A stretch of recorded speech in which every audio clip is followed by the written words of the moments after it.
আজকে হচ্ছে আমরা কাজ করছি পেস বোলিং রান আপ নিয়ে।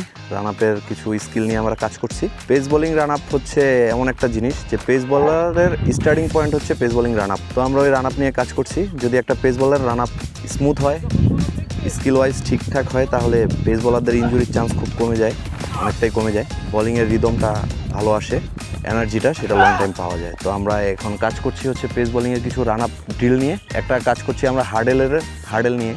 তো হার্ডেলের কাজটা হচ্ছে আপনার এখানে পেস বলারদের যেই ফুট পজিশন আছে এবং সাইকেলিং রানিংয়ের যে সাইকেলিংটা আছে এটা যাতে খুব স্মুথলি আসে, এই জন্য হচ্ছে আমাদের অনেকেরই রানিংয়ের সময় হচ্ছে পা নিচে থাকে এবং পা স্ট্রেট ওঠে না।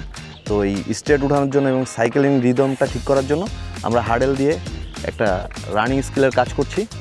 আরেকটা হচ্ছে আমরা এই সেকেন্ড যে ওয়ার্কটা দেখছেন, এটা হচ্ছে আপনার বডি অ্যালাইনমেন্ট সোজা রাখার জন্য, যাতে সাইডে না চলে যায় আর হ্যান্ড সুইংটা ঠিক থাকে।